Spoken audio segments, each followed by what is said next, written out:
یہ سب پڑھتے رہے اور اس کے بعد پڑھا لام الف زبر لام، تو کہنے لگے لام بھی پہلے پڑھ چکا اور الف بھی پہلے پڑھ چکا، یہ دوبارہ لام الف یہاں کیوں آیا؟ استاد سے سوال کر دیا۔ میرے جیسا استاد ہوتا تو کہتا تھا یہ قاعدے میں لکھا یہی، جو لکھا ہوا وہ پڑھو، سمجھا تو نہیں پاتا، لیکن دادا سمجھ گئے۔ دادا نے فوراً کہا احمد رضا کیا کر رہے، جیسے استاد پڑھا رہے ہیں پڑھو، تاکہ استاد کا ادب جو ہے وہ بحال ہے۔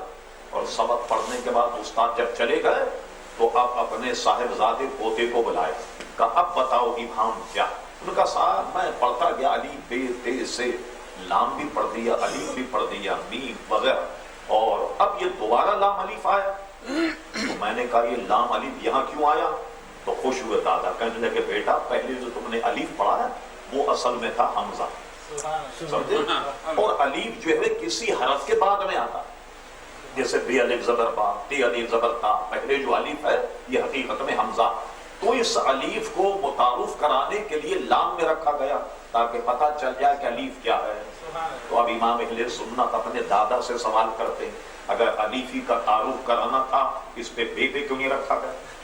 اس کو تے پہ رکھ دے، اس کو سے پہ رکھ دے، تو لام میں لانے کی وجہ کیا ہے؟ استاد دادا بہت خوش ہوئے اور اس کے بعد فرمایا بیٹا بات یہ ہے، یہ دیکھیے سمجھانے کا انداز، الف اور لام میں آپس میں ایسی رشتے داری ہے کہ لکھو الف تو بیچ میں لام آتا، لام لکھو تو بیچ میں الف آتا، اس لیے اس کو لام میں رکھا گیا۔ اب بات سمجھ میں آئی، جس بچے کی ذہانت کا 4 سال کی عمر میں کی ذہانت کا 4 سال کی عمر میں یہ عالم ہو، اب آگے مجھے بتائیے جا کر ان کی ذہانت کا کیا عالم ہے۔ اعلیٰ حضرت قابل بریلوی نے اکثر و بیشتر کتابیں اپنے والد گرامی سے پڑھی، اور ایک مرزا قادر بیگ رحمۃ اللہ علیہ تھے جو بہت بڑے فاضل تھے، ریلوے کے ملازم تھے، ان سے انہوں نے پڑھا کچھ ابتدائی کتابیں مرزا قادر بیگ رحمۃ اللہ تعالی علیہ، اور اکثر کتابیں اپنے والد گرامی سے پڑھی، اور 13 برس 10 ماہ کی عمر میں فارغ التحصیل ہو گئے۔ 14 برس بھی پوری عمر میں، 10 ماہ یعنی 13 سال 10 ماہ کی عمر میں، 14 سال میں 2 سال کم فارغ التحصیل ہو گئے، 2 مہینے کم۔ اچھا آپ ذرا سا غور کیجئے، میں جو بات کہنے والا ہوں، پیدائش 1272، فرض کیجئے 14 سال میں فارغ التحصیل ہو گئے، 72 میں 14 ملائیے تو کتنے بنے؟ 86 بنے۔ 1272 میں پیدا ہو کر 1286 میں 2 مہینے کم تھے، تو جس دن فارغ ہوئے اس دن ایک استفتاء، ایک سوال آیا اپنے والد گرامی کے یہاں، جو حرمت رضاعت کا تھا، کوئی بچہ کسی ماں کا دودھ پی لے تو رشتے کا حکم کیا؟ امام اہل سنت نے فتویٰ لکھا اور لکھنے کے بعد اپنے والد گرامی کو دکھایا۔ والد گرامی نے جب دیکھا تو دیکھنے کے بعد 2 آدمی ایسے ہوتے ہیں کہ انہیں کبھی بھی حسد اور بغض نہیں ہوتا، یہ عموماً عام، ٹھیک ہے، ہر ایک جگہ کہیں نہ کہیں خامی ضرور موجود ہوتی، لیکن کوئی آدمی اگر عروج پر ہو تو اس کے باپ کو کبھی تکلیف نہیں ہوگی، کہے گا یہ میرا بیٹا ہے، اور ایک استاد کبھی بھی حسد نہیں کرے گا، یہ کہے گا نا کہ یہ میرا شاگرد۔ استاد نے کیا کیا کہ وہ یعنی والد ماجد نے فتویٰ دیکھ کر کے کہا احمد رضا تو طرز فتوے سے کافی واقف ہو گئے، تو کہا احمد رضا آج سے فتویٰ تم لکھا کرو۔ اپنی نشست پر امام اہل سنت کو بٹھا دیا، 14 برس کے امام اہل سنت۔ اب یہاں 2 باتیں عرض کرتا ہوں، ایک تو یہ کہ اس وقت کوئی صاحب فتویٰ لینے کے لیے آئے، مولانا علامہ نقیلی خان کو سوال دکھایا، مولانا علامہ نقیلی خان رحمۃ اللہ علیہ فرمایا کہ آج کل میں نے فتویٰ نویسی چھوڑ دی ہے، اندر مفتی صاحب بیٹھے ہیں، ان سے فتویٰ لکھوا۔ اب جب کہا مفتی صاحب تو اس کے ذہن میں یہ تھا کہ سفید داڑھی ہوگی، بھاری بھرکم آدمی ہوں گے، گزرا افغانی قسم کا امامہ باندھے ہوئے ہوں گے، اب وہ دے کر کے تلاش کر رہا ہے کوئی ایسا آدمی نظر نہیں، وہ باہر آ گئی، کہ صاحب اندر تو کوئی مفتی صاحب نہیں۔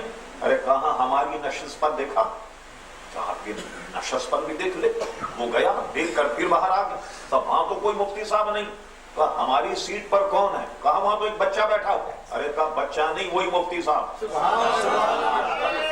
وہی لکھا ہے۔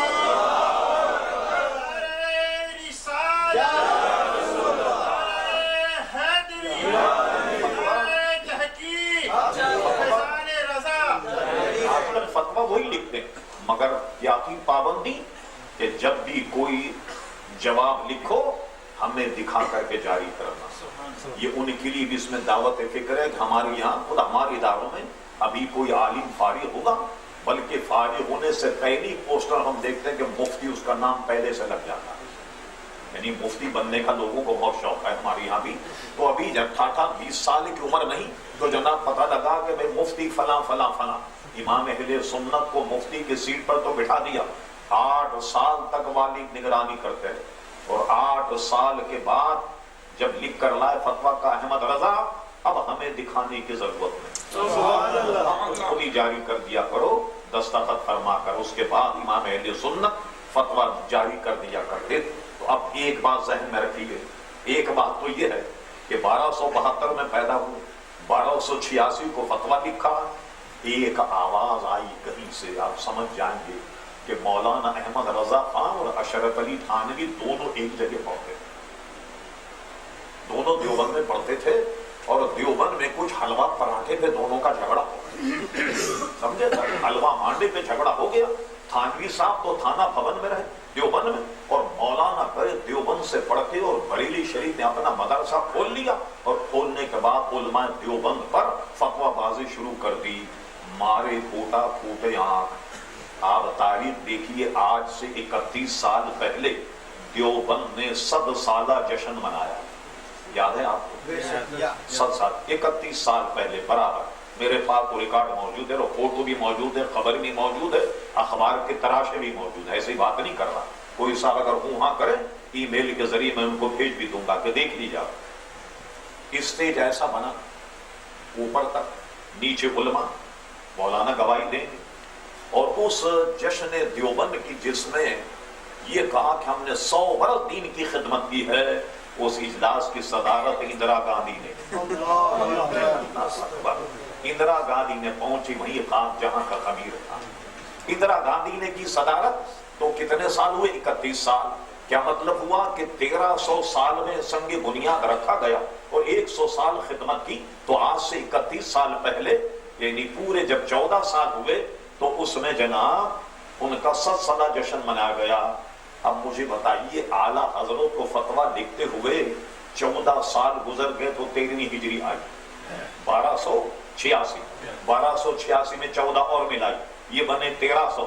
ارے اعلیٰ حضرت کو فتویٰ لکھتے ہوئے 14 برس گزر گئے، اس کے بعد تو جناب دیوبند کا سنگ بنیاد رکھا۔ تو کب پڑا اعلیٰ حضرت نے دیوبند؟ تھانوی صاحب کے ساتھ کب پڑے؟ کب جھگڑا ہوا حلوہ پراٹھے؟ اور کب آن کر کے بریلی شریف میں اپنا مدرسہ کھولا؟ یہ ایسا جھوٹ ہے کہ کہا جاتا ہے کہ جھوٹ کو ایسے طریقے سے بولو، پے در پہ بولو، بار بار بولو، تاکہ وہ جھوٹ بالکل سچ ہو کر کے رہ جائے۔ کہا اعلیٰ حضرت کو دیوبند مدرسے میں لے گئے پیدا ہونے سے پہلے، اور وہاں پڑھا کر کے فارغ بھی کر دیا، جھگڑا بھی کر دیا، بریلی شریف بھی بھیج دیا۔ آپ یقین جانیے کہ اعلیٰ حضرت نے بہت اچھے اچھے خواب دیکھے ہوں گے اپنی زندگی، بڑے اچھے اچھے خواب دیکھے ہیں۔ کبھی جناب مدینہ شریف دیکھا ہوگا، مکہ شریف، ہندوستان کے مختلف جگہ دیکھے وغیرہ وغیرہ۔ میں نے جہاں تک میرا مطالعہ، اعلیٰ حضرت نے کبھی خواب میں دیوبند کبھی خواب میں بھی نہیں دیکھا، اعلیٰ حضرت نے دیوبند مدرسہ کبھی خواب میں بھی نہیں دیکھا۔ اور ان لوگوں نے کتنا جھوٹ بولا کہ امام اہل سنت جو ہے وہ جناب دیکھی وہاں داخل ہوئے اور وہاں سے نکل کر آئے اور اپنا مدرسہ الگ کھولا۔ یہ ہے وہ جھوٹ۔ جھوٹ بولنے کے لیے طریقے کی ضرورت ہوتی ہے۔ کسی نے جھوٹ بولنے کا طریقہ بتایا۔ ایک جگہ کیا ہوا، کوئی مہمان آئے میزبان کے یہاں، السلام علیکم، وعلیکم السلام، لیجیے بیٹھیے آئیے۔ جب وہ جاننے لگے کہنے لگے صاحب ابھی آپ جا رہے ہیں، ذرا کھانا کھا کے جائیے گا۔ زبردستی انہیں روک لیا۔ اب جب روکا تو اندر جا کر کے بیگم سے کہا کہ آج کیا پکے گا؟ بیگم تھی کوئی آج کل کی طرح بڑی تیز تلوار خاتون اول، کہنے لگی خاک پکے گا، جب دیکھو مہمان چلے، جب دیکھو مہمان چلے۔ خواتین مہمانوں کو پسند نہیں کرتی، حالانکہ مہمان تو بڑی برکتیں لے کر کے آتا، تو اس نے کہہ دیا خاک پکے گا۔ یہ کہیں سن لیا مہمان کہا بھائی کھا لیا کھانا اب تو آپ جانے. کہنے کیا ہو کیا مسئلہ؟ پہلے کے اندر سے نہیں دیکھا آپ نے پوچھا بیگم سے کیا پکے گا تو نے کہا خاک پکے گا. ارے انہوں نے کہا نہیں تم سمجھے ہی نہیں, جھوٹ بولنے کا طریقہ. یہ میری بیگم اصل میں ایک ایک وقت میں کئی کئی زبان میں گفتگو کرتی, آپ کو پتہ ہی نہیں. انہوں نے کہا سمجھائیے ذرا کیا ہے. کہنے آپ نے کیا سنا؟ انہوں نے کہا آپ کی بیگم نے کہا خاک پکے گا. کہنے خاک کو الٹا کرو کیا بنتا ہے؟ اس نے حساب لگا کر کہا کہ خاک کو الٹا کرو بنتا کاف. کہنے کاف فارسی میں محل کو کہتے ہیں, اب محل کو الٹا کرو کیا بنتا ہے؟ اس نے سوچ کر کہا محل کو الٹا کرو تو لحم بنتا. تو کہنے کے دیکھیں لحم عربی میں گوشت کو بولتے ہیں. تو میری بیوی نے یہ کہا کہ آج مہمان آنے کی خوشی میں گوشت پکے گا. کیا سمجھے آپ؟ تو جھوٹ بولنے کے لیے طریقے کی ضرورت ہے, اور افسوس کہ علماء دیوبند کو جھوٹ بولنے کا طریقہ بھی نہیں آتا. اللہ اکبر. چلیے اب جانے دیجیے کہیں اسی پر بس ضائع نہ ہو جائے. امام اہل سنت نے 14 برس کی عمر میں قلم اٹھایا اور اس کے بعد یہ شعر کہا, کھل کے رضا ہے خنجر خونخواہ پر سوار, اب عادات سے کہہ دو خیر منائے نہ شر. میدان میں آئے اور آپ یقین جانیے اس زمانے میں جو بھی فتنہ تھا مسلمانوں اور سنیوں کے خلاف کوئی نہیں ثابت کر سکتا کہ اس کا رد امام اہل سنت نے نہ کیا, اور اس کے خلاف کتابیں نہ لکھی. کوئی علوم ایسے نہیں کہ جس پر امام اہل سنت نے ان کی تصانیف موجود نہ. ایسے ایسے فنون کے جن کے نام علماء نے نہیں سنے. امام اہل سنت نہ صرف یہ کہ فنون جانتے تھے, اس فن پر 1 2 3 رسالے امام اہل سنت کے ضرور آپ کو ملیں گے.